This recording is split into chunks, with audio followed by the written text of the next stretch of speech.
в 9 утра.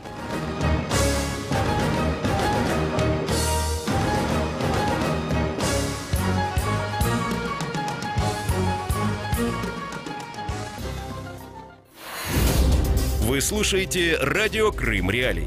Совместный проект «Радио Свобода» и Первого канала Украинского радио.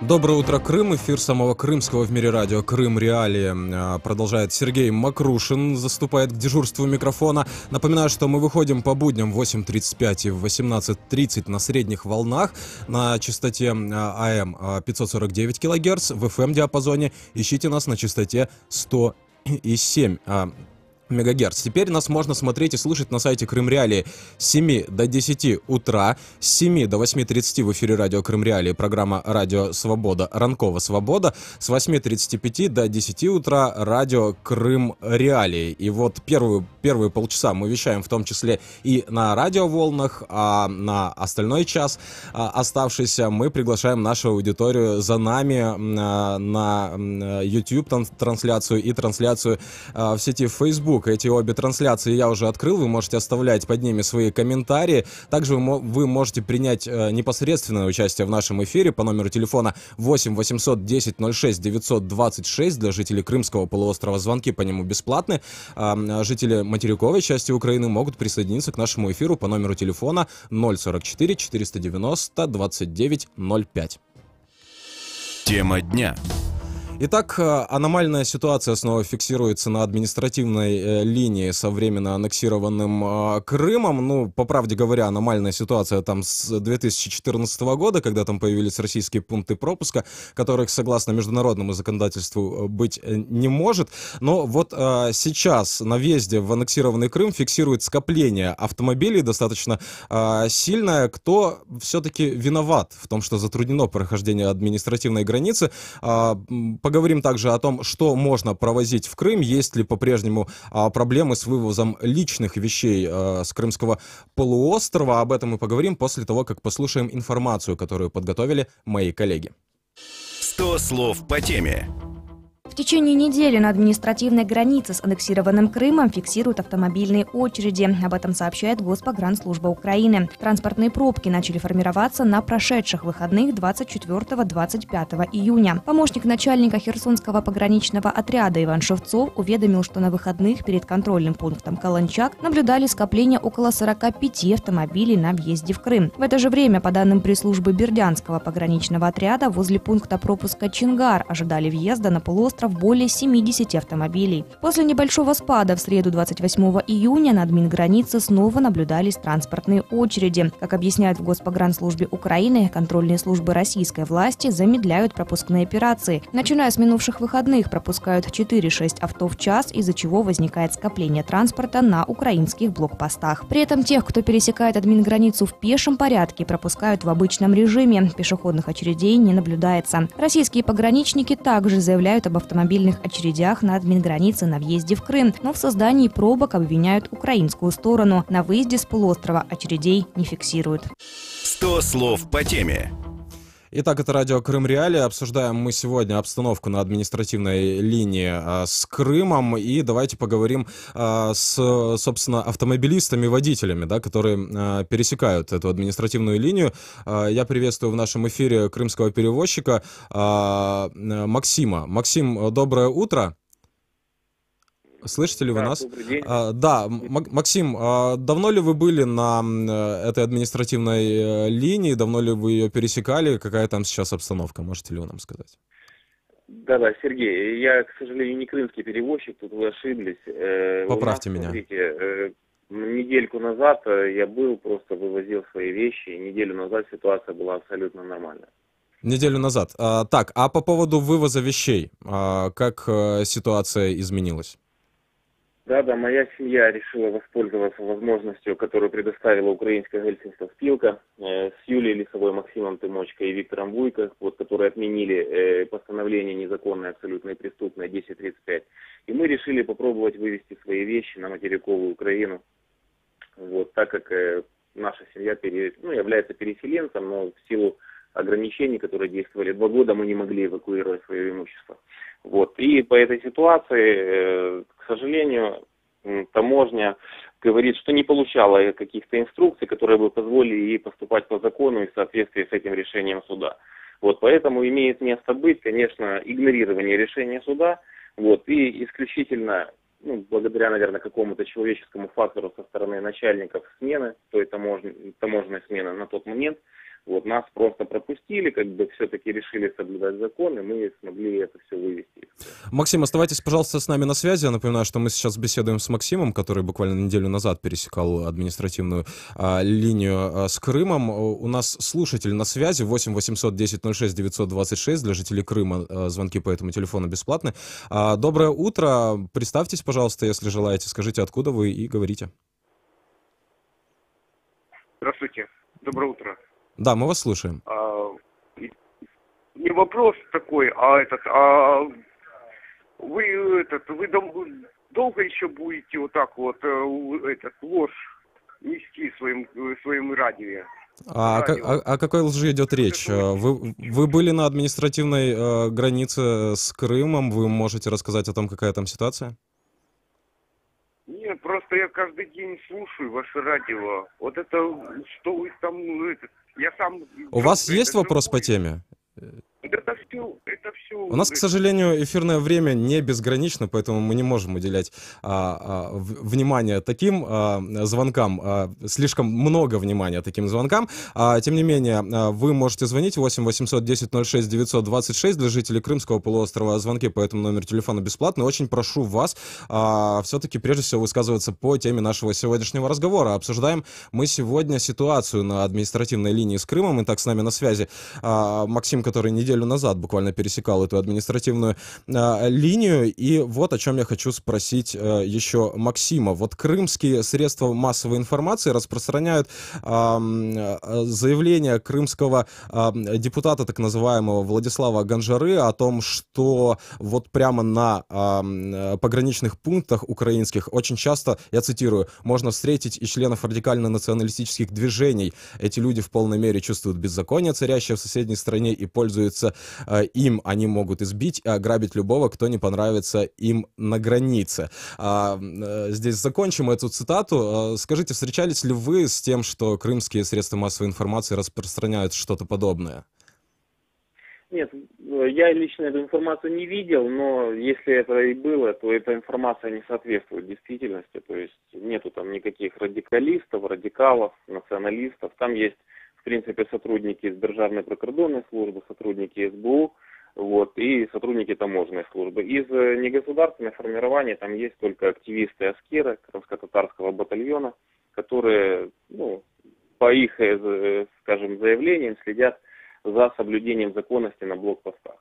Спасибо. Больше других людей я не видел, с никакими угрозами не сталкивался. Спасибо. Я напоминаю, что с нами на связи был Максим, который буквально неделю назад пересекал административную линию с временно аннексированным Крымом, вывозил свои личные вещи. И вот по поводу скопления большого автомобиля он нам ничего сказать не мог, потому что, видимо, тогда ситуация была стабильнее, чем сейчас, но рассказал о том, что ситуация очень сильно изменилась с вывозом личных вещей после отмены постановления 1035. Я приветствую в нашем эфире Олега Слободяна, спикера Государственной погранслужбы Украины. Олег, доброе утро. И вот, продолжая линию отслеживания, что же пишут в Крыму о том, что происходит на административной границе, еще одна информация от так называемого главы комитета по санаторно-курортному комплексу и туризму так называемого парламента Крыма Алексея Черняка. Вот он говорит, что украинские власти фактически не пускают туристов на полуостров. Еще раз доброе утро. Я напоминаю, что Олег Слободян, спикер Госпогранслужбы Украины, с нами на связи. Что вы можете сказать по поводу вот такого заявления из Крыма, что Украина не пускает туристов на временно оккупированную территорию? Так, доброго ранку. По-перше, хотів би нагадати всім цитату із відомого твору Булгакова про те, що не читайте совєтських газет перед обідом.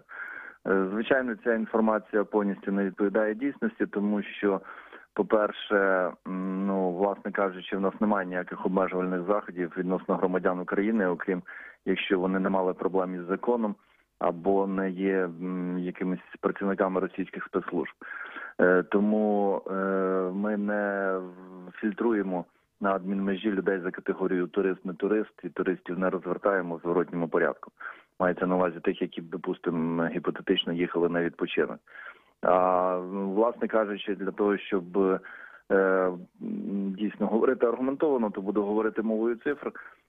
Якщо порівнювати пасажиротранспортний потік 15, 16 і 17 року, то в 15 році, в червні місяці, адмінмежу перетнуло понад 315 тисяч осіб.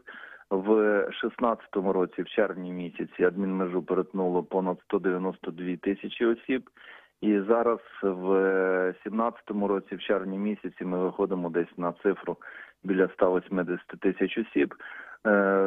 Чому десь виходимо на цифру? Тому що місяць закінчується тільки завтра, тобто реальні дані ми будемо мати десь вже на початку тижня. Тобто ми бачимо, що принаймні зростання немає, це 100%, і є чітка тенденція зменшення, якщо говорити про 15-16 рік, і невеличке зменшення 16-17. Тому це та ситуація, яка є на даний момент. Взагалом цифри такі, що якщо за 16 рік адмінмежу перетнуло понад 1 мільйон 12 тисяч осіб, то за цей період, за 16 рік, то в 2017 році за цей період ми спостерігаємо зниження на 14% цієї цифри. Тобто є чітка тенденція того, що громадяни України менше їздять до окупованого півострову. І я думаю, в першу чергу це результат того, що вони бачать те, що відбувається на цьому півострові, и не бачать доцільності їхати відпочивати саме в Крим. По поводу обстановки, которая сейчас есть на административной линии с Крымом, что вы можете сказать? Действительно ли есть очереди и по чьей вине происходит задержка в пропуске людей?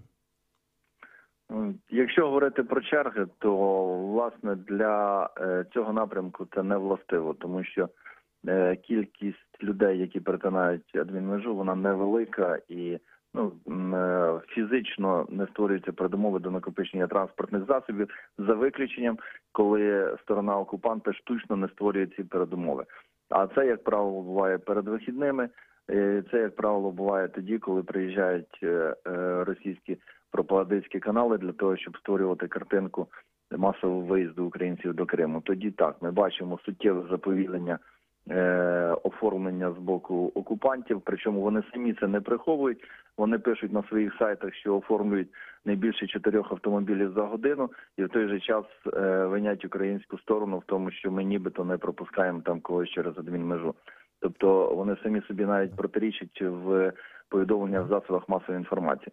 Але тоді, да, вони, коли приїжджають російські телеканали, тоді швидкість оформлення заповільнюється, і з нашого боку утворюється там скупчення автотранспортів по кілька десятків автомобілів. Варто сказати, що впродовж останнього місяця такі випадки траплялися все частіше. Мається на увазі як заповільнення роботи з боку російських окупаційних служб, так і з боку роботи російських пропагандистських каналів. Тобто вони дуже часто приїжджають і дуже часто намагаються створювати оцю картинку туристичного сезону. Зараз ще особливістю є підвищення деякої військової активності біля адмінмежі. Росіяни в черговий раз проводять навчання, в тому числі навчання прикордонної служби ФСБ Російської Федерації по Криму. І, відповідно, відбувається чергова ротація підрозділів, які знаходяться біля адмінмежі. Це також все накладає відбиток на ту обстановку, яка є в регионе. Но вот сообщения средств массовой информации, которые контролируются Кремлем, о том, что происходит на административной границе, они вызывают вопросы у нас уже не в первый раз. Я напомню, что где-то вот почти год назад, в августе прошлого года, если не ошибаюсь, была фактически закрыт был пропуск с стороны оккупированной территории через административную линию и несколько дней людей фактически, ну, почти не пропускали. И тогда, я напомню, фактически стартовало так называемое дело крымских диверсантов, но это уже было потом. А вот несколько дней пункты пропуска, которые вот ФСБ контролирует, они фактически для людей были закрыты. Об этом крымские средства массовой информации долго ничего не писали, до того момента, пока Федеральная служба безопасности России не издала пресс-релиз. Вот насколько плотно, по вашим наблюдениям, я напоминаю, что Олег Слободян, спикер Госпогранслужбы Украины, с нами на связи, насколько плотно, по вашим наблюдениям, сотрудничество средств массовой информации и Федеральной службой безопасности, которая контролирует сейчас пункты пропуска на оккупированной территории? У них дуже міцна сцепка, будемо так говорити. Тобто, ну, але якщо з професійної точки зору відслідковувати ті повідомлення, які з'являються в ЗМІ, то ми тут не бачимо журналістики, ми тут бачимо виключно якісь певні військово-пропагандистські завдання. Тут всі повідомлення з'являються тоді, коли це потрібно для тих чи інших служб Російської Федерації, і в тому контексті, в якому це для них потрібно. Так, наприклад, десь близько 1,5-2 тижні тому було повідомлення про те, що нібито росіяни затримали там громадянина України, який незаконно перетнув адмінмежу, рухався вглиб окупованого півострова, нібито без документів, десь він там, за їхньою інформацією, за межами контрольних пунктів в'їзду-виїзду перетнув цю адмінмежу. Насправді ця інформація жодного підтвердження не знайшла з будь-яких джерел, і швидше за все мова йшла про учбового порушника, якого запустили ж самі росіяни, тому що, як я сказав, зараз вони активно проводять навчання і проводять саме, от в тому числі із залученням прикордонної служби ФСБ Російської Федерації. Знову ж таки, інформація швидше за все була виключно службова для, скажімо так, внутрішнього користування, але тим не менше вони додали тільки те, що нібито цей громадянин перетнув адмінмежу поза КПВВ і зробили з цього чергову провокаційну новину. І таких новин дуже багато, тому однозначно, що інформації російських ЗМІ, тих, які пишуть про Крим, ну, вірити, скажімо так, можна з дуже великою поправкою и після дуже глибинного анализа цієї інформації. Олег Слободян, спикер Госпогранслужбы Украины, с нами на связи.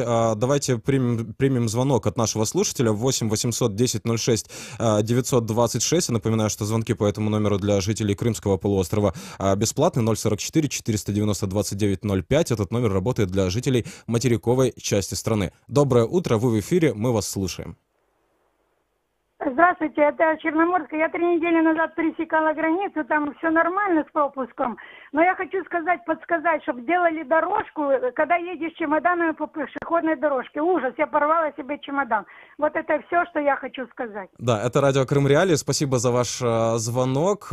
С нами на связи Олег Слободян, спикер Госпогранслужбы Украины. Ну вот такое пожелание от нашей слушательницы. Что вы можете сказать? Будет ли дорожка? Дякуємо за побажання, за те, що все нормально. Ну, власне, за розбудову контрольних пунктів в'їзду-виїзду відповідають місцеві адміністрації. Ми обов'язково подамо їм цю пропозицію, це зауваження для того, щоб вони врахували його під час черговых ремонтных работ. Да, вот такое было обращение. Оставайтесь, пожалуйста, с нами на связи. Я напоминаю, что это Олег Слободян, спикер Госпогранслужбы Украины. И к нашему разговору присоединяется Ольга Скрипник, руководитель Крымской правозащитной группы. Ольга, доброе утро. Что вы можете сказать? Какая у вас есть информация относительно того, что происходит сейчас на административной линии? Вы ведете мониторинг того, что там происходит. Расскажите. Доброе утро, Сергей. Да, мы стараемся уделять максимальное внимание пересечениям пункта пропуска, в принципе, как с украинской стороны, так и, насколько возможно, с де-факто российской стороны, где находятся российские службы ФСБ. В основном, если говорить, с чем часто связаны задержки, то это с так называемыми дополнительными мерами проверки, как они это сами называют. Речь идет о пограничниках ФСБ. Вот. Часто это сводится к необоснованным проверкам личных вещей, когда людей иногда даже по 2-3 раза заставляют открывать вещи, и, конечно, это все создает большие очереди и большие проблемы с пропуском. То, что вы вспоминали случай августа, да, действительно были вообще закрыты пункты пропуска. В принципе, скорее всего, как минимум в августе, в период 20-х чисел августа, когда в Украине празднуется День независимости, мы тоже предполагаем, что будут снова проблемы на границе, рекомендуем людям в этот период воздержаться от въезда-выезда, потому что непонятно, какие действия, могут быть и провокационные действия, могут быть снова проблемы на российских КПП. И мы, в принципе, тем, кто к нам обращается, мы часто консультируем о том, как пересекать пункты пропуска, мы советуем просто в этот период воздержаться даже от этих поездок, чтобы не провести много часов в этих очередях, когда жара и очень сложные погодные условия для того, чтобы там находиться. Вот информационные вбросы, которые мы сегодня также обсуждали, о том, что Украина якобы не пускает туристов в Крым, или о том, что на пунктах пропуска есть какие-то радикальные ребята, которые всех избивают. Что вы можете сказать по поводу этого? Не является ли это какой-то формой информационного насилия, может быть, над людьми? Ну, во многом часто это часть как раз-таки, да, скажем так, пропаганды против Украины и информационной войны против Украины. Мы стараемся, в принципе, большинство сообщений, особенно которые касаются конкретных случаев задержания украинских граждан, перепроверять. И действительно, не всегда они подтверждаются, но бывают случаи, когда они были подтверждены. Что касается там случаев про какие-то там военизированные или другие формирования, конечно, много таких сообщений было в период блокады Крыма, так называемые акции. Тогда действительно были разные случаи, в том числе, которые мы фиксировали. Но что касается сейчас, мы, например, в марте были на мониторинге украинских КПП и выпустили доклад, в том числе с рекомендациями для пограничной службы. Вот. Но тогда, когда присутствовали мы, например, в марте месяце, мы не фиксировали там каких-либо формирований, кроме тех, которые находятся там законно, то есть пограничная служба, таможенная служба и представители службы безопасности. Да. Больше никого там, в принципе, нет. Благодарю вас, Ольга. Еще в нашем эфире один из наших собеседников поднимал достаточно важную для крымчан тему. Это тема вывоза личных вещей. Говорит о том, что ситуация изменилась очень сильно в хорошую сторону. Но в любом случае с нами на связи продолжает находиться Олег Слободян, спикер Госпогранслужбы Украины. По вашим наблюдениям, как изменилась ситуация в этом аспекте? Я вибачаюсь, питання до мене? Ольга, сначала Да. Ольга. Да. Изменилась ли ситуация с вывозом личных вещей? С провозом через Мы административную фиксировали линию? разные сообщения. Одни из них касались того, что да, действительно стали людей пропускать, но в том числе были жалобы о том, что, несмотря на решение окружного суда, все равно не пропускали. Были зафиксированы случаи, когда не пропускали вещи в связи с тем, что якобы пограничной службы не получены специальные инструкции для того, чтобы пропускать. Но в то же время мы получали сообщение о том, что люди уже не сталкиваются с такой проблемой. Недавно наши коллеги из Украинской Хельсинской спилки делали заявление с тем, чтобы пограничная служба исполняла решение суда и беспрепятственно пропускала все вещи, которые являются личными вещами граждан. Поэтому надеемся, что в ближайшее время эта проблема будет исчерпана и, наконец-то, беспрепятственно все смогут провести свои вещи. Спасибо. Это Ольга Скрипник, руководитель Крымской правозащитной группы. Олег Слободян, спикер Госпогранслужбы Украины, с нами на связи. Олег, введены ли в практику уже те изменения, которые есть в украинском законодательстве относительно провоза вещей? Ну, власне, тут я би хотів зазначити такий головний аспект. Це, на жаль, і громадяни, і дуже часто і громадські активісти, і навіть юристи чомусь путають компетенцію прикордонної служби і фіскальної служби. За виконання і реалізацію постанови 1035 відповідає виключно фіскальна служба. Якщо фіскал приймає рішення про пропуск чи не пропуск тих товарів чи тих предметів, які з собою везе громадянин, в прикордонника так, є підстави, якщо, допустимо, він вбачає в цьому якусь корупційну складову, провести комісійний переогляд, але якщо немає підстав для того, щоб провести додаткову перевірку, ми абсолютно в межах компетенції не перечимо проти пропуска чи не пропуска. Тому хочу зазначити, що виконання постанови 1035 – це компетенція фіскальної служби. Ми діємо в своєму безпековому сегменті. Спасибо. Я напоминаю, что с нами на связи был Олег Слободян, спикер Госпогранслужбы Украины. Обсуждали мы сегодня, что же происходит на административной линии с Крымом и как следует расшифровывать сообщения крымских средств массовой информации, в которых нередко содержатся и довольно-таки пугающие вещи. Кроме того, мы говорили о том, как изменилось, насколько легче стало проходить админ-границу, тем более, если вы везете личные вещи после того, как вступили в силу изменения в украинском законодательстве. Продолжим после выпуска новостей. Это радио Крым Реалии. Оставайтесь с нами. Каждый будний день ведущие радио Крым Реалии информируют крымчан о самых важных событиях на полуострове и в мире.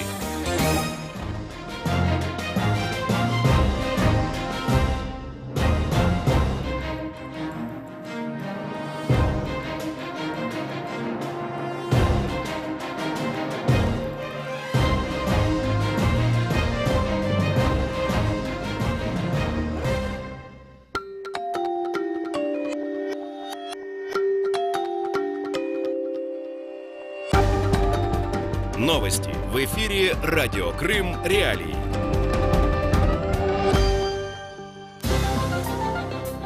В студии Татьяна Романова. Главное к этому часу. Совет Европейского Союза одобрит соглашение об ассоциации с Украиной 11 июля.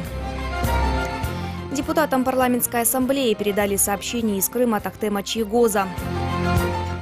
Крымхлеб преобразует в государственное акционерное общество. А сейчас подробнее. Совет Европейского Союза окончательно одобрит соглашение об ассоциации между Украиной и Европейским Союзом 11 июля. Об этом сообщает брюссельский корреспондент «Радио Свобода». Как сообщает журналист, послы Евросоюза дали зеленый свет соглашению об ассоциации с Украиной. Министры окончательно одобрят сделку 11 июля, и она вступит в силу 1 сентября. На прошлой неделе президент Европейского Совета Дональд Туск прогнозировал, что работа над соглашением об ассоциации между Украиной и Европейским Союзом завершится через несколько недель. Депутатам парламентской ассамблеи Совета Европы на круглом столе о политических преследованиях в Крыму передали сообщение от одного из лидеров крымско-татарского движения Ахтема Чийгоза.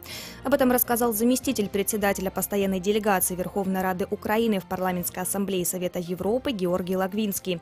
По его словам, обращение к депутатам ПАСЕ зачитала жена Чийгоза Эльмира Аблялимова. Во время своего выступления она выразила надежду на то, что семья европейских народов сделает все для освобождения ее мужа. Также она призвала помочь Ахтему Чийгозу исполнить последний долг перед его матерью, состояние которой, по ее словам, значительно ухудшилось. С докладом выступили правозащитники, представители Меджлиса крымско-татарского народа и адвокат Ахтема Чийгоза Николай Полозов. В парламентской ассамблее Совета Европы провели День Крыма, в котором приняли участие дипломаты, послы и судьи Европейского суда по правам человека. Ахтем Чийгоз был задержан в январе 2015 года за участие в митинге в поддержку территориальной целостности Украины перед зданием Верховной Рады Крыма 26 февраля 2014 года. В аннексированном Крыму предприятие «Крымхлеб» решили преобразовать в акционерное общество, из которого 100% акций будут принадлежать государству. Об этом заявил подконтрольный Кремлю глава Крыма Сергей Аксенов. По его словам, с изменением формы собственности увеличится и эффективность предприятия. По форме хозяйствования все равно в акционерное общество преобразование провести надо, коллеги. ГУК, к сожалению, не маневренный, конкурентные процедуры очень сложные, очень длинные. Поэтому договорились, просто акционируем со 100% долей государства. Крымхлеб работает не в полную мощность. На полуострове действуют 6 филиалов предприятия, но загружены они лишь от 30 до 60%. Об этом телеканалу «Первый Крымский» рассказал назначенный Кремлем исполняющий обязанности директора Крымхлеб Андрей Венжега. В любом случае увеличить именно торговую сеть, потому что это даст возможность представиться и социальным сортам, и вообще, чтобы люди увидели нашу продукцию всю. Потому что вы здесь видите большой ассортимент продукции, мы выпускаем порядка 120 видов, а по факту на полке покупателя зачастую попадает совсем мизер. В январе 2017 года вице-премьер подконтрольного Кремлю правительства Крыма Юрий Гацанюк сообщил, что на полуострове рассматривают приватизацию Крымхлеба. Предприятие было национализировано в ноябре 2014 года по решению подконтрольного Кремлю парламента Крыма с целью обеспечения продовольственной безопасности. Следственный комитет России возбудил уголовное дело в отношении сына подконтрольного Кремлю замминистра МВД по Крыму Егора Иванцова, занимавшего пост старшего помощника прокурора Симферополя по подозрению в коррупционном преступлении, в результате которого детский лагерь в Алуште перешел в частные руки. Об этом говорится на сайте ведомства. По информации Следкома, вторым фигурантом дела является директор детского лагеря в Алуште «Кристалл» Александр Звонков. По версии следствия, в январе-феврале 2015 года Иванцов и Звонков из корыстных побуждений вступили в преступный сговор на приобретение путем обмана права на здание общежития детского лагеря в Алуште. Как сообщается, они при помощи поддельных документов приватизировали здание лагеря. В результате их действий муниципальному образованию городской округ Алушта был причинен ущерб в размере не менее 6 миллионов рублей. Сегодня в Крыму солнечно, температура воздуха до 35 градусов тепла. Керченская переправа и все 3 пункта пропуска на админгранице с Крымом работают в штатном режиме. В студии Татьяна Романова. Следующий выпуск новостей слушайте в 9:30 утра.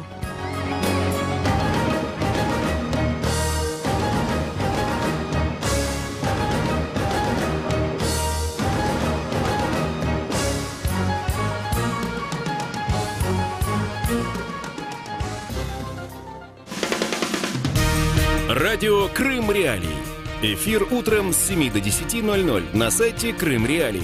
В 8:30 утра и в 18:30 на средних волнах АМ. Частота 549 кГц. В FM-диапазоне на частоте 107 МГц. Новости. Важные события. Мнения экспертов. Крымчане имеют право знать.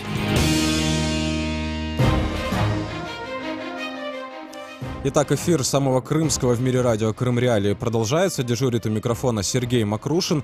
Напоминаю, что оставшийся час сегодняшнего вещания мы будем для вас транслировать в сети интернет. Увлекаем вас за собой на интернет-площадке. Я слежу за вашими комментариями, которые вы оставляете под нашими трансляциями в YouTube и на Facebook. Также напомню, что мы выходим в эфир каждый день с 8:35 и с 18:30. Вы можете слышать нас еще и на средних волнах на частоте 549 кГц и в FM-диапазоне на частоте 107. Напомню также, что точно так же, как и во время, когда мы транслируемся на радиоволнах, вы можете звонить нам в нашу интернет-трансляцию по номеру телефона, тому же номеру телефона 8 800 10 06 926. Это для жителей Крымского полуострова. Звонки по этому номеру телефона бесплатны. Для жителей материковой части Украины 044 490 2905. Крым в центре внимания. Говорим мы сегодня о меджлисе крымско-татарского народа, какую роль он сегодня играет в жизни Крыма, какую роль играл раньше. Говорим мы об этом не случайно, потому что в эти дни, в 1991 году заканчивалась сессия Курултая крымских татар, которая была восстановлена после очень долгого перерыва. Я говорю о работе Курултая. До этого он собирался в 1917 году. И тогда же был сформирован в 91-м национальный меджлис, который возглавил Мустафа Джемилев. Тогда же были утверждены национальный гимн и флаг. Об этом мы поговорим после того, как послушаем информацию, подготовленную моими коллегами. 100 слов по теме.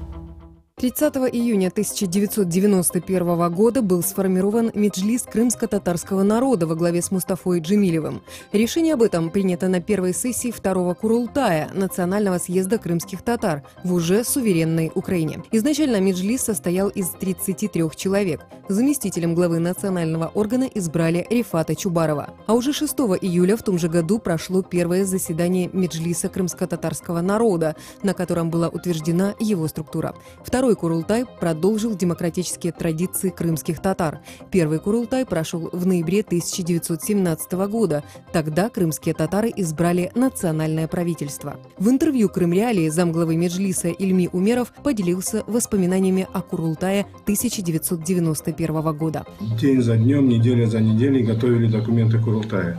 И они жили у меня дома, поэтому я знаю, как это происходило. Я был занят изданием газеты, мы освещали на страницах газеты всю подготовку этого Курултая. И у меня на глазах и в какой-то степени с моим участием все это происходило.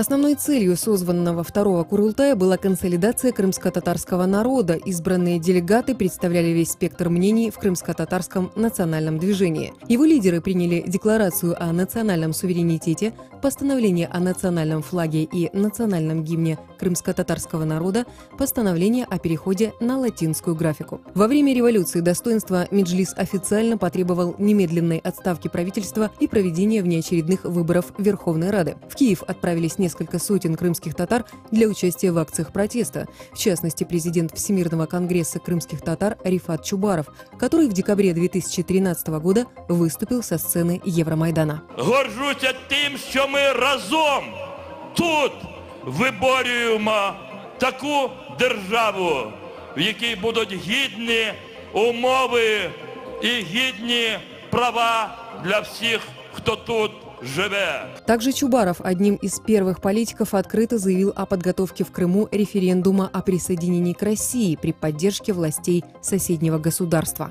Меджлис активно сопротивлялся оккупации Крыма Россией. Через 2 года Кремль объявил организацию экстремистской и запретил ее деятельность на территории России. Крымские татары считают это преследованием и ограничением прав коренного народа Крыма, поэтому подали иск в Европейский суд по правам человека. Въезд на аннексированный полуостров Мустафе Джемилеву и Рифату Чубарову запрещен. 100 слов по теме. Также напомню, что уже более года Меджлис крымско-татарского народа работает в чрезвычайном режиме. Это связано и с тем давлением, которое оказывает оккупационная власть на этот представительский орган крымско-татарского народа, и с тем, что въезд Мустафе Джемилеву и Рифату Чубарову на аннексированный полуостров запрещен. Я напоминаю, что это радио Крым Реалии. Говорим мы сегодня о роли Меджлиса в жизни Крыма, о роли Меджлиса крымско-татарского народа в деоккупации Крыма. Вы можете присоединиться к нашему разговору. 8 800 10 06 926 для жителей Крымского полуострова. Звонки по этому номеру телефона бесплатные. Анонимность, если она вам необходима, мы вам, конечно же, гарантируем. 8 800 10 06 926 для жителей материковой части страны. Телефон 044 490 29 05. Я приветствую в нашем эфире главу Меджлиса крымско-татарского народа, народного депутата Украины Рифата Чубарова. Рифат ага, доброе утро. Доброе утро. Да, и вот говоря о тех тенденциях, да, последнего времени, о том, что бросается в глаза, конечно же, нужно сказать о том, что совсем недавно отметили День флага крымско-татарского народа, День национального флага, и что в первую очередь заметно, что сейчас этот день отмечается во всех крупных городах Украины. Насколько вот повестка Крыма, да, она расширяется вместе вот с этими процессами для нашей страны? Вы знаете, что в украинском обществе и особенно в политикуме есть 2 таких подхода. Одни утверждают о том, что тема Крыма уходит или уже ушла на второй план, и она все больше и больше умалчивается. Второй подход о том, что тема Крыма удерживается в повестке дня, но необходимо больше ее актуализировать. С моей точки зрения, вот такое представление будет сохраняться, пока не будет на государственном уровне точно определена стратегия возвращения Крыма, стратегия деоккупации Крыма.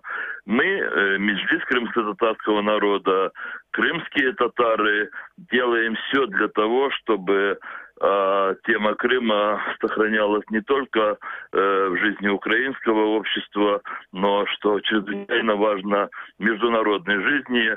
И вы знаете, что буквально вчера и позавчера в Страсбурге в рамках проведения очередной парламентской ассамблеи Совета Европы произошли несколько таких мероприятий, в которые были вовлечены сотни европейских политиков, а именно День Крыма и сайд-ивент с участием очевидцев оккупации и, самое главное, родственников политических заключенных.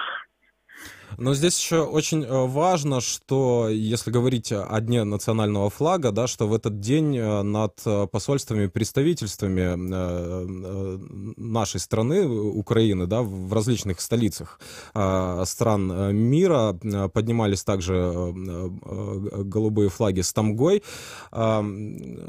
Для мировой общественности вот проблемы крымско-татарского народа, проблемы функционирования представительского органа крымских татар, Меджлиса, вот насколько они сейчас сильны, насколько они коррелируются с общей крымской темой?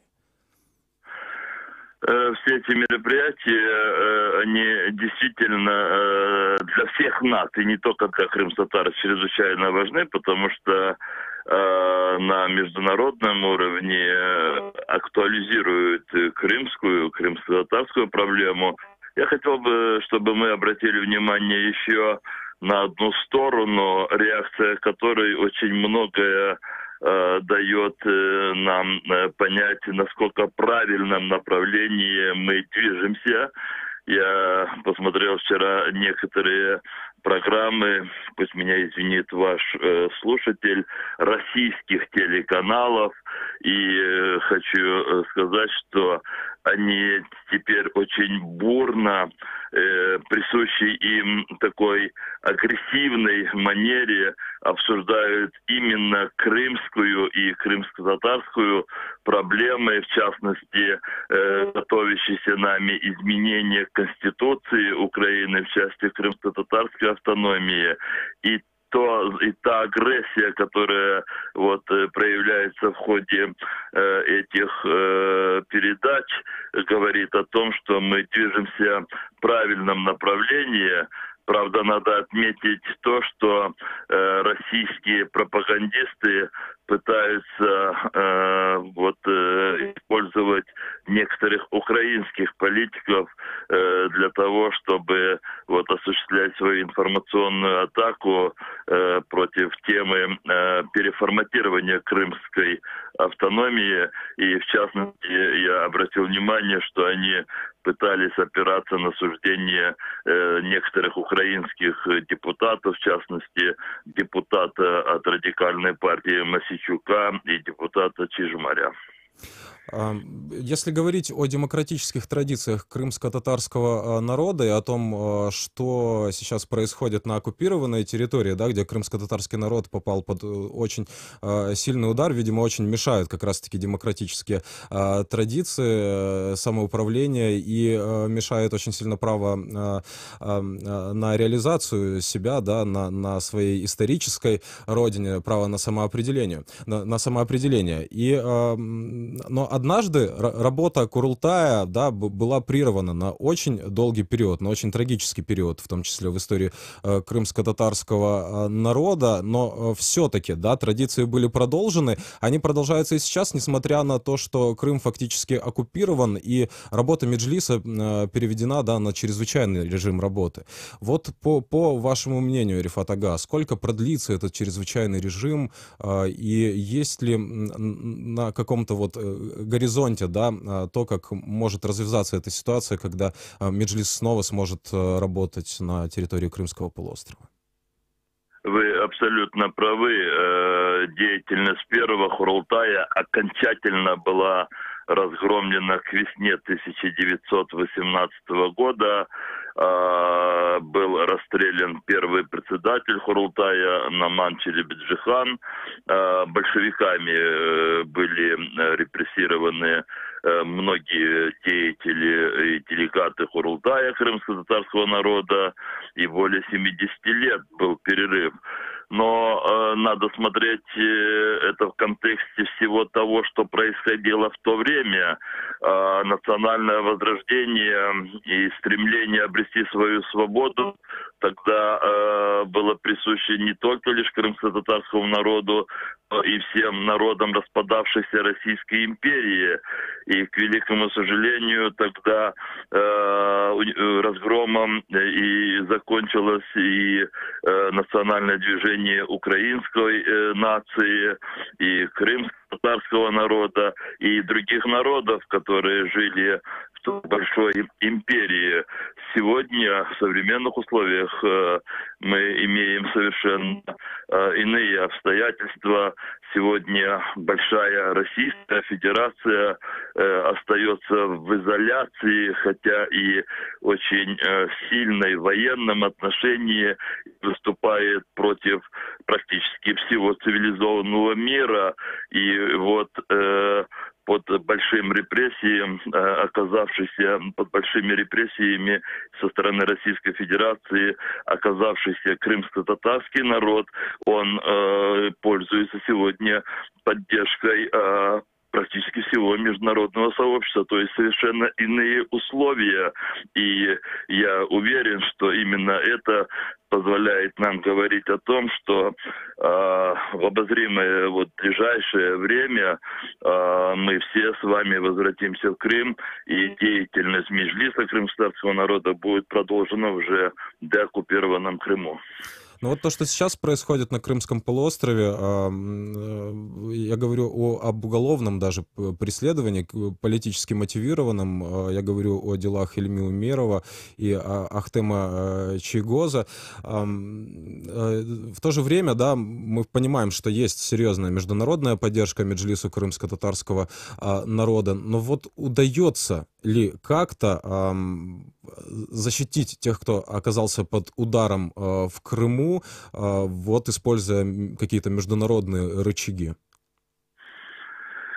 Мы не можем, конечно, полностью отвести угрозу репрессиям со стороны оккупационной власти по отношению к членам Меджлиса крымско-татарского народа, активистам крымско-татарского национального движения.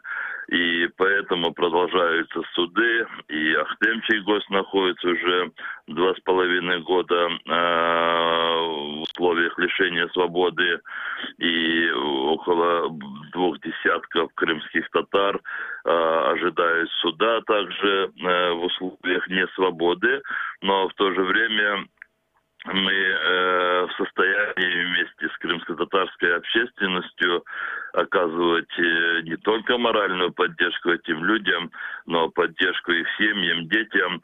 Я думаю, что это не секрет, мне не хотелось бы детально об этом всем говорить, поскольку нас слушают и в оккупированном Крыму, но могу заметить только то, что репрессии максимально консолидировали крымских татар, и все крымско-татарское сообщество и крымско-татарский народ очередной раз, пусть и по такому очень тяжелому случаю, но максимально мобилизовался.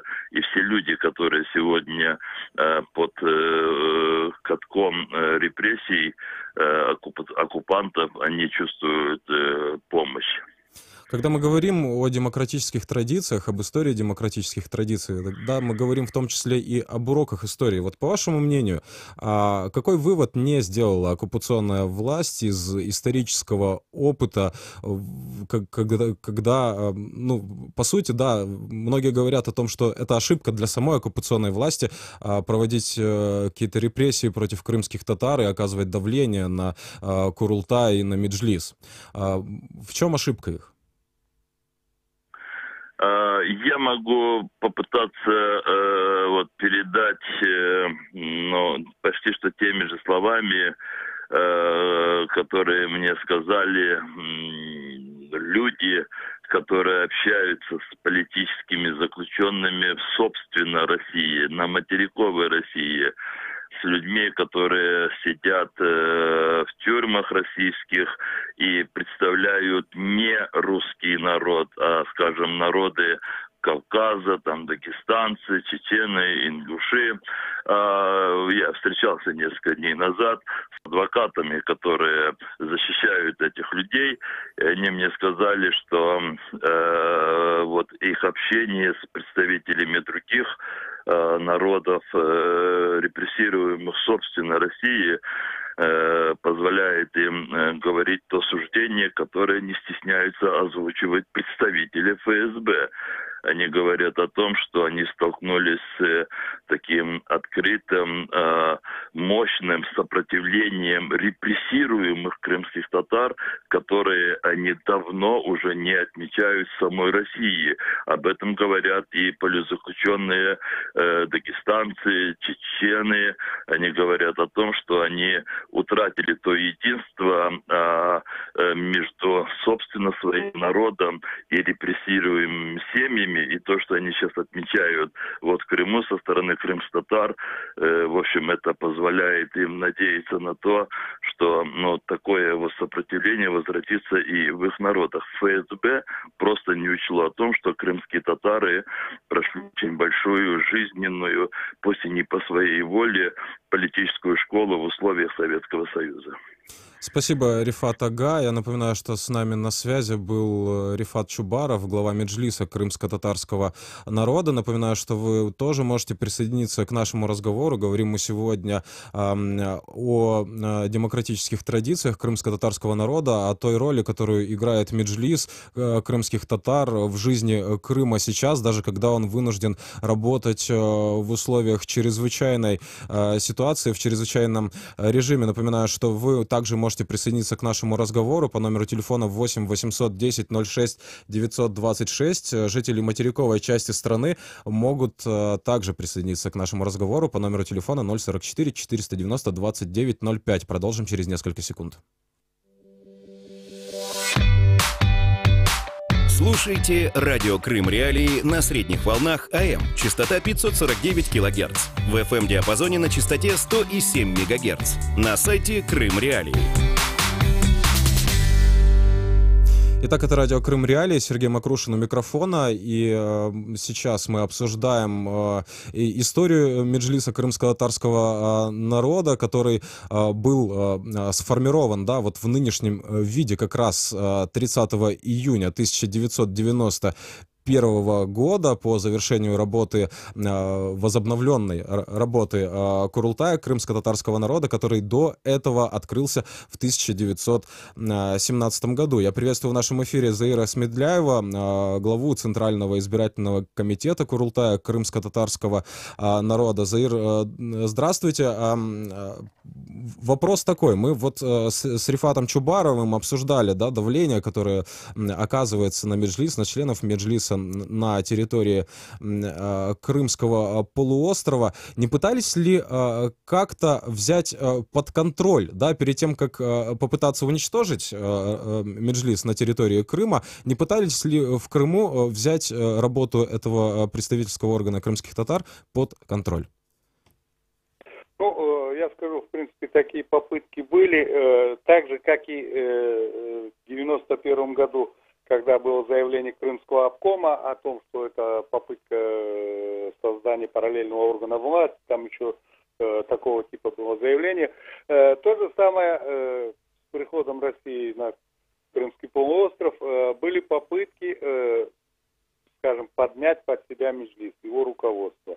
Когда это не увенчалось успехом, были приняты другие попытки провести Курултай и провести переформатирование Меджлиса. Однако и данные попытки не увенчались успехом. Там собирали подписи делегатов Курултая для созыва внеочередной сессии Курултая. Заявляли о том, что контрольный пакет чуть ли там не 200 голосов у них есть. Но, однако, они не смогли даже набрать и сотни для того, чтобы организовать созыв новой сессии Курултая и переизбрание нового состава Меджлиса. В определенный момент мы фиксировали достаточно серьезную тенденцию по замещению, да, всего, что было создано крымско-татарским народом и выдавлено из Крыма после оккупации, вот каким-то суррогатом. Я говорю сейчас, допустим, о том, как после того, как выдавили из Крыма телеканал АТР, в Крыму создали телеканал Милет, который полностью подконтролен оккупационному правительству. Не было ли планов, по вашим сведениям, созвать Курултай в Крыму, но только подконтрольный, и сделать что-то вроде альтернативного меджлиса? Были такие попытки, была такая организация Крымбирлиги, в народе его называли Крымбитлига, и Тумер Немитулаев, который находится в розыске на территории Украины, бывший глава Енисейской райгосадминистрации, для того, чтобы, как говорится, уйти от преследования, решил уйти в политику. И он заявлял о том, что в 2015 году, потом в 2016 году, к концу года он выберет новых делегатов Курултая. 30 секунд у нас. И выберет новый состав меджлиса. Точно так же были предложения мне возглавить их избирком и провести такие выборы. Ну, что ж, да. Они не участвуют успешно, все нормально. Спасибо. Я напоминаю, что с нами на связи был Заир Смедляев, глава Центрального избирательного комитета Курултая крымско-татарского народа. Обсуждали мы минувшие полчаса, какую роль играет меджлис в жизни Крыма, в непростой странице историю, которую мы сейчас переживаем. Продолжим после выпуска новостей.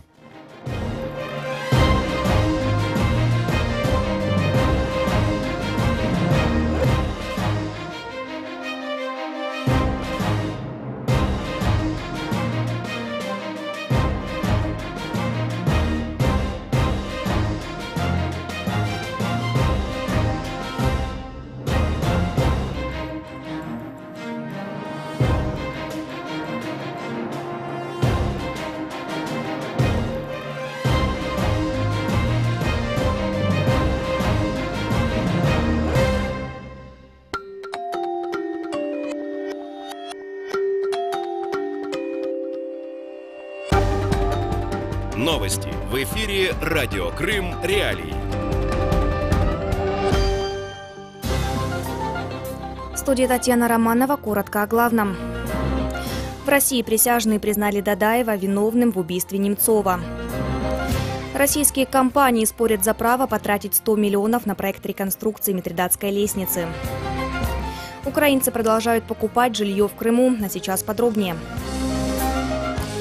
В России 29 июня в Московском окружном военном суде присяжные признали бывшего бойца батальона «Север» МВД Российской Республики Чечня Заура Дадаева виновным в убийстве российского оппозиционного политика Бориса Немцова.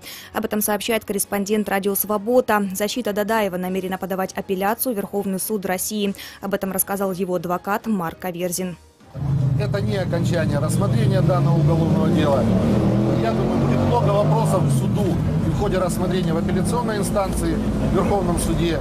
И в том случае, если Верховный суд отменит в связи с нарушением ПК данный приговор, я полагаю, мы тогда еще неоднократно здесь встретимся при новом рассмотрении дела с новым участием новых присяжных заседателей и в ином составе суда.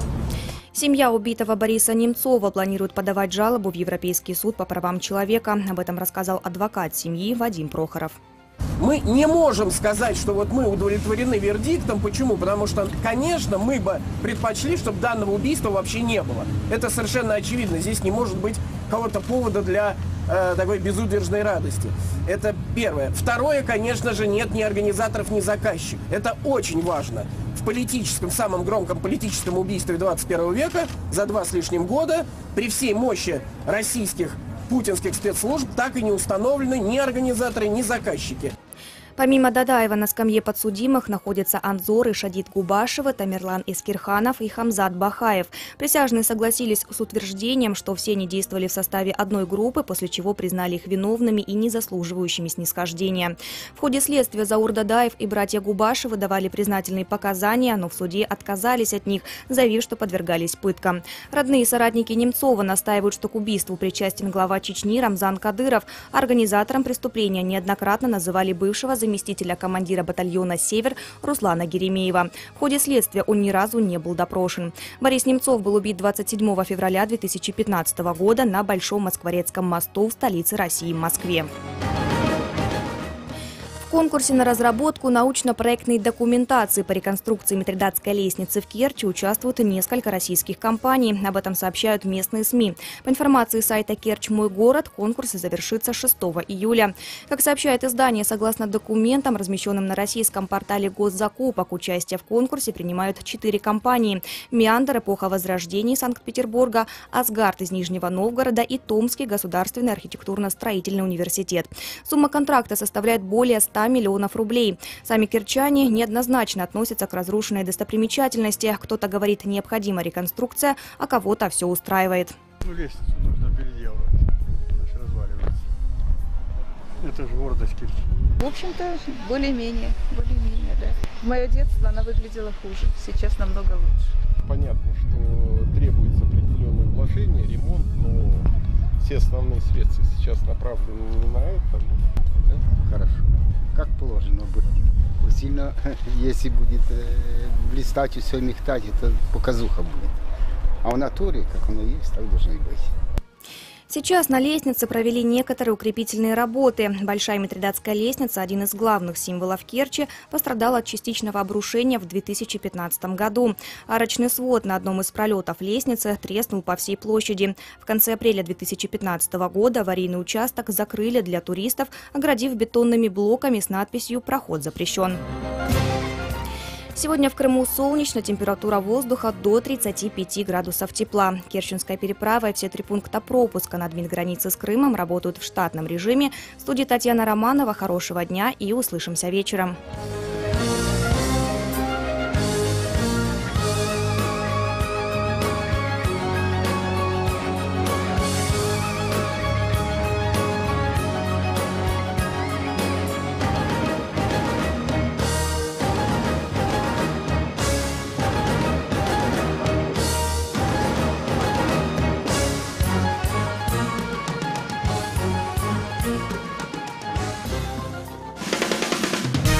Радио «Крым Реалии». Эфир утром с 7 до 10:00 на сайте Крым Реалии. В 8:30 утра и в 18:30 на средних волнах АМ. Частота 549 кГц. В FM-диапазоне на частоте 107 МГц. Новости. Важные события. Мнения экспертов. Крымчане имеют право знать.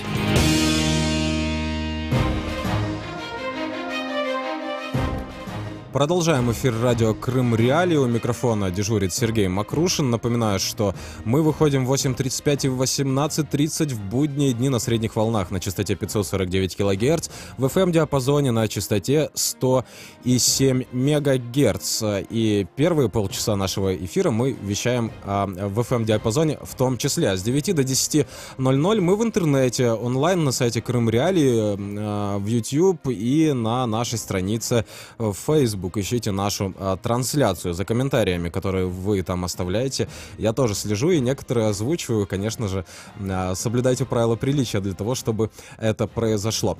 Напоминаю, что крымчане могут бесплатно звонить в эфир по телефону 8 800 10 06 926. Жители материковой части страны могут присоединиться к нашему эфиру по номеру телефона 044 490 29 05. Прямой эфир.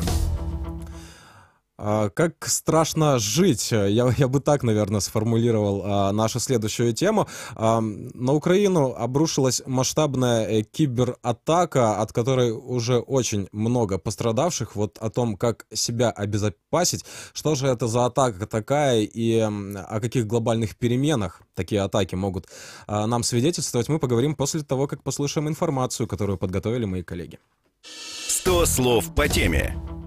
На Украину во вторник, 27 июня, обрушилась масштабная кибератака. Виной всему стал вирус с названием «Петя-А». Из-за атаки сайты и внутренние системы сотен украинских компаний и даже правительства были недоступны. В национальной полиции сообщили, под удар попало более 1500 организаций. Заблокированными оказались крупнейшие компании – аэропорт Борисполь, Укрпочта и Нова Пошта, украинские телеканалы и другие СМИ. Упали системы Укрэнерго, Укрзалезница, Укрзалезницы, Укртелекома, крупных сетевых супермаркетов, заправок, банков и финансовых учреждений, и даже Кабинета министров. В Службе безопасности Украины предположили, что кибератаку могли подготовить в России, сказал советник главы СБУ Юрий Тандит. Мы должны помнить, что все-таки идет гибридная война, и одно из главных направлений – это информационное. Оно является ключевым. Будут и дальше пытаться нас расшатать изнутри и фактически сделать все, чтобы Украина все меньше и меньше могла нормально жить. Должны помнить, что эта война нас не разделяет, а должна объединить. Вирус Петя А шифрует данные на компьютере и требует выкуп. Специалисты по компьютерной безопасности советуют ничего не платить. Никаких ключей после выплаты денег владельцы пораженных компьютеров не получают. В эфире 112-го канала советник главы МВД Украины Зарян Шкіряк сообщил о новой глобальной фазе гібридної війни з Росією. Сьогодні потрібно здійснювати все необхідне для того, щоб захищати свій інформаційний простір. Ну і безумовно, тут я думаю, що ні для кого не секрет, що я також є людиною, яка активно підтримує створення кібервійськ, прекрасно усвідомлюючи, що сьогодні реалії нинішнього світу заставляють нас рухатися і в цьому напрямку. Из Украины компьютерный вирус очень быстро распространился по всему миру. Значительный ущерб нанесен компаниям в Италии, странах Центральной Европы и Израиле. В Германии поражена система центрального офиса компании «Нивея» в Гамбурге. В России под атакой оказалась государственная корпорация «Роснефть». 28 июня компьютерный вирус-вымогатель распространился на страны Азии. В Индии из-за кибератаки вышла из строя система управления грузами крупнейшего порта страны. Сбои зафиксировали и в Китае. 29 июня глава глобальной программы ООН по киберпреступности Нил Уолш сообщил, что следователи до сих пор не могут установить инициаторов кибератаки. Но стратегия нападающих указывает, что не деньги были основным мотивом их действий. Последняя масштабная кибератака произошла в мире в мае этого года. Тогда аналогично действующий вирус-вымогатель WannaCry навредил более чем 300 тысячам компьютеров в 150 разных странах. Валерия Максимова для Крым Реалии. 100 слов по теме. Итак, говорим мы сегодня о киберугрозах, кибератаках, как от этого обезопаситься и можно ли обезопаситься от этого в наш век информационных технологий. Я приветствую в нашем эфире Николая Костеняна, специалиста по кибербезопасности. Николай, вот первый вопрос, который вам хочется задать. Вот этот вирус, о котором сейчас все пишут и говорят, можем ли мы предполагать хотя бы, что целью атаки была прежде всего Украина, о чем сейчас пишут множество средств массовой информации, а остальные жертвы, они, ну, что говорится, прицепом получились. Либо нет, либо это просто обычная кибератака. В последнем обновлении информации об этом вирусе в блоге компании Microsoft говорится о том, что начальное заражение все-таки происходило через обновление вот этой программы MEDOC или MEDOC. То есть, что... MEDOC — это программа для бухгалтерского учета. Ну, для наших слушателей, может быть, кто не в курсе. Тут вариант какой может быть? Эта программа не популярна больше нигде, кроме как в Украине и, наверное, в меньшей степени в России. То есть, если злоумышленники нашли способы заразить именно через эту программу, то получается, что Украина пострадала, ну, только потому, что все ею пользуются. Предположить, конечно, можем, но вот прям так, чтобы у нас были основания, по крайней мере, пока не исследовали вот все атрибуции, детали атаки. Ну, мы не можем так взять и сказать, что вот это кибервойна, на Украину кто-то напал, и это, скорее всего, Россия. У нас нет оснований для этого. А можем ли мы говорить о том, какой ущерб могут принести кибератаки, начиная от просто там, допустим, материального ущерба, да, до ущерба иного характера, когда злоумышленники получают доступ к данным важным? Ну, пока что, по крайней мере, речи о доступе к данным не было нигде публично. То есть у нас пока нет оснований говорить вообще, что был какой-то доступ к данным. Но это вирус, который действует по-другому, да? Еще раз? Это вирус, который действует по-другому. Он не получает доступ к данным, он блокирует. Он шифрует на компьютере данные, а потом вымогает деньги за то, чтобы эти данные расшифровать. Есть ли смысл соглашаться на требования злоумышленников и отправлять куда-то деньги? Из того, что пишут, что не стоит этого делать, потому что пробовали и данные им не расшифровали, а потом вообще заблокировали ящик, с которого якобы должен был приходить ключ для расшифрования. В общем, в этот раз или злоумышленники не очень побеспокоились о том, как собирать деньги, или действительно это не было их целью. В общем... Но это ведь действительно подпитывает конспиративные теории о том, что если уж злоумышленников деньги-то не интересуют, значит что-то другое их интересует, еще страшнее становится. Правильно. То есть конспиративная теория, поэтому и конспиративная, что у нас нету... Мы можем предполагать, но пока на это ничего не указывает, кроме каких-то общих. Но может быть совсем по-другому. Я напоминаю, что с нами на связи Николай Костенян, специалист по кибербезопасности. Николай, давайте попытаемся быть максимально полезными сейчас нашим радиослушателям, которые нас сейчас смотрят, в том числе и в сети интернет, на сайте Крым Реалии. Как работает этот вирус и как не стать жертвой в случае вот такой кибератаки? Какие основные правила необходимо выполнять информационной гигиены, кибергигиены, назовем это так? Скорее мы скажем, что делать, но это скорее касается не просто там пользователя, а скорее системных администраторов и людей, которые принимают решения в компаниях. То есть, окей. То есть, когда вирус попадает на компьютер по одной из версий, через 30-40 минут он инициирует перезагрузку, после перезагрузки показывает на черном экране сообщение, что сейчас мы хотим проверить ваши диски, а потом уже говорит, что вот данные ваши зашифрованы, перешлите $300 на биткоин-кошелек, тогда мы пришлем вам ключ, чтобы эти данные расшифровать. То есть, вывод самый главный, наверное. Если у вас есть резервная копия всех ваших важных данных, то последствия действия этого вируса вам не страшны вообще. То есть, да, вы потеряете немножко времени, вам нужно будет переустановить Windows, но потом вы можете из резервной копии важные данные все восстановить. То есть, какая-то не защита от вируса, но защита от последствий негативных, самое главное, это резервная копия всех важных данных. То есть, если у вас есть важные данные, пожалуйста, имейте резервную копию. На флешке где-то, на внешнем диске или в облаке, как вам угодно. Но вот это, наверное, самый главный урок. Резервные копии нас спасают. Дальше. Конечно же, нам нужно пользоваться лицензионными Windows, и чтобы они постоянно обновлялись до последней версии. Но опять-таки, если это десятка, то она сама обновляется, пользователь об этом, скорее всего, и не знает. Если это компания, то системный администратор должен позаботиться о том, чтобы все обновлялось. А другие же какие-то рекомендации, это уже просто системные администраторы погуглят, потому что это все какие-то малопонятные людям слова и неинтересные. То есть, в общем, резервная копия, лицензионный Windows, обновление Windows и наличие антивируса — вот то, что обычному пользователю, наверное, достаточно. Кроме того, если у вас Mac или Linux, то вам этот конкретный вирус не страшен. Спасибо. Я напоминаю, что с нами на связи был Николай Костенян, специалист по кибербезопасности. Николай, оставайтесь, пожалуйста, с нами на связи. Напоминаю, что говорим мы сегодня утром в эфире радио Крым Реалии о кибератаке с помощью вируса, который называется Петя А.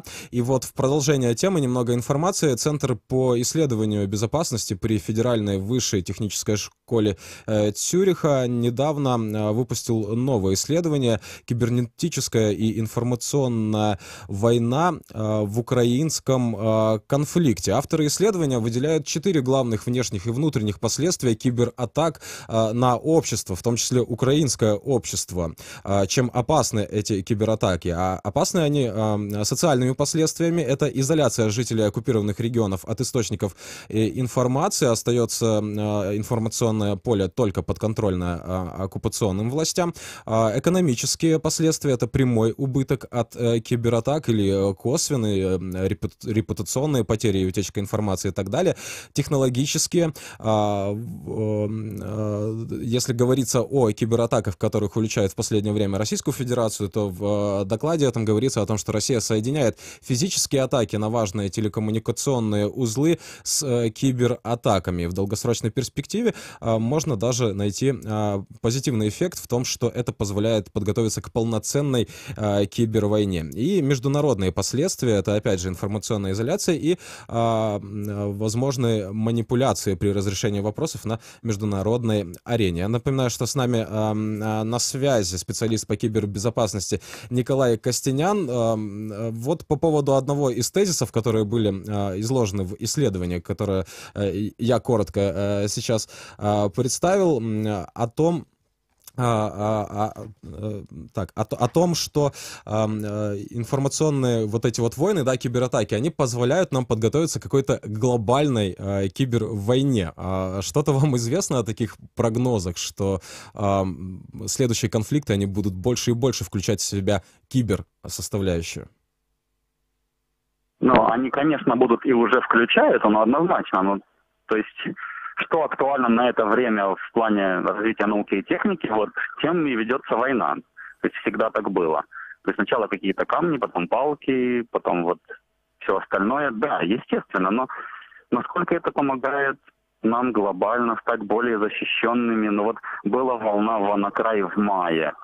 То есть насколько мы можем сказать, что вот все сделали выводы, что урок усвоен, и после мая все стали защищены от вирусов-шифровальщиков. Ну, что-то вот не очень похоже на самом деле. Ну, по крайней мере, конечно же, вот настолько масштабная волна, как эта с Петей, резонанс огромный, резонанс мирового уровня. Ну, то есть, если раньше можно было как-то игнорировать или списывать, теперь, ну, те, которые раньше не думали о кибербезопасности, точно как минимум задумаются, как максимум и начнут что-то делать. Ну, вот что сейчас на государственном уровне делается, но мы же не знаем на самом деле. То есть, если мы занимаемся там совсем другими организациями, нужен какой-то инсайдер из государственных. Но я сейчас с обывательской точки зрения, да, с обывательской точки зрения воскликну, а у нас же есть киберполиция, или это немного не о том? Ну, полиция — это же не войска, то есть, ну, полиция не призвана воевать с какими-то Понятно. Иностранными завоевателями. Расследуют преступления и пытаются предупредить преступления. Вот совсем другое.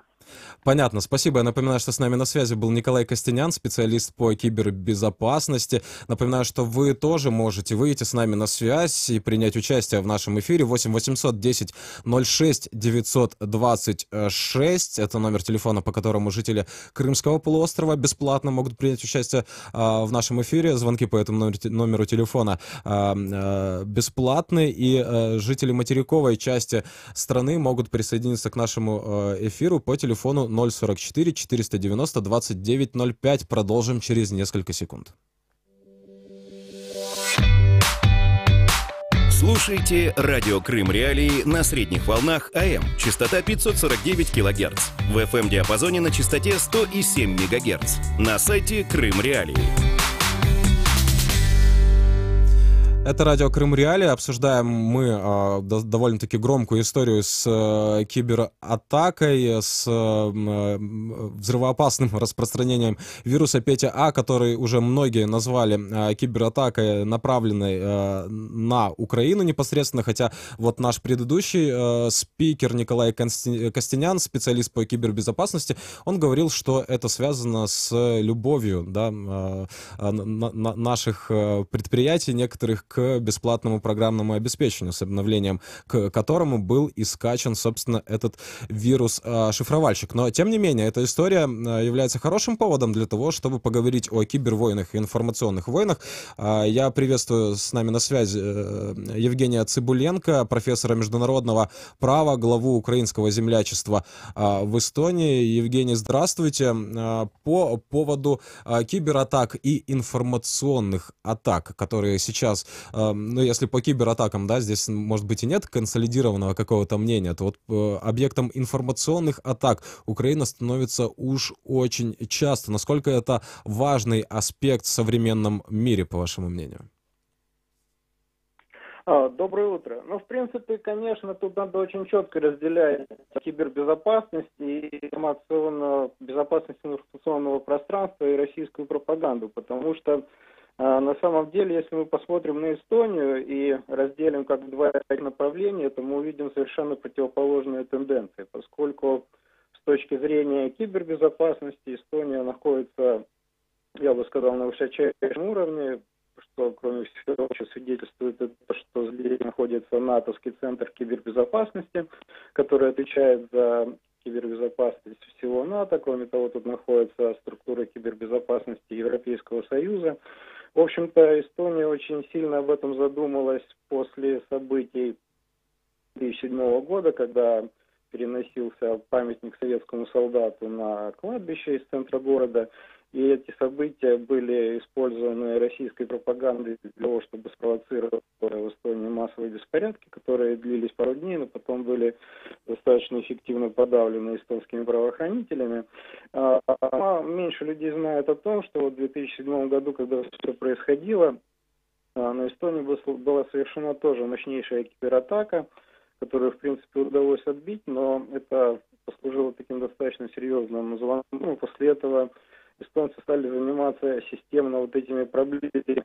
И как раз, когда эстонские эксперты вот сейчас обсуждали вопросы украинской кибербезопасности, один из экспертов сказал интересную вещь: у вас все случается неожиданно.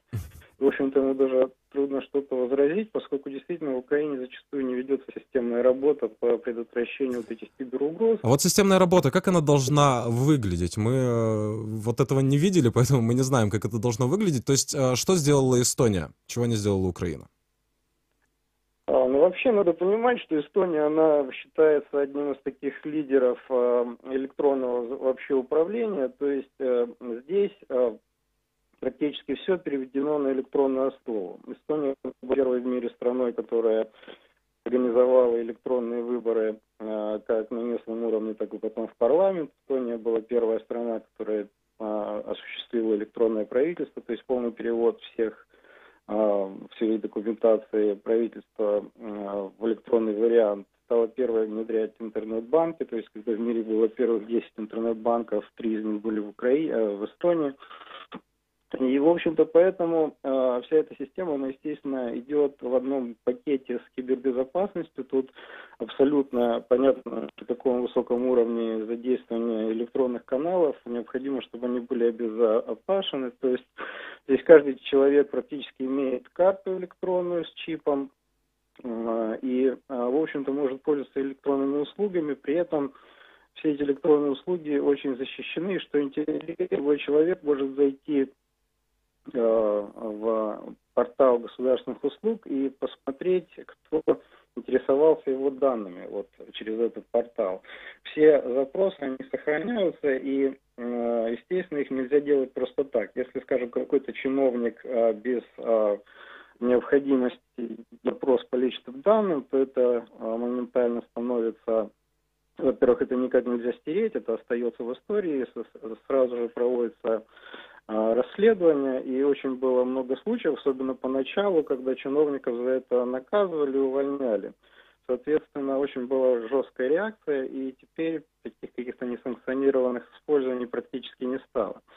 И этому всему уделяется очень большое внимание, я уже сказал. Более того, в Эстонии даже создан был Центр защиты НАТО, который исключительно занимается вопросами кибербезопасности. То есть я правильно вас понимаю, здесь не работает такая логика, которую уже доводилось слышать в связи с последними там кибератаками, о том, что не стоит спешить, грубо говоря, с прогрессом, ведь вирус в печатную машинку, да, не установишь никак. Здесь другая логика наоборот работает, что нужно развивать эти технологии, чтобы быть сильнее, верно?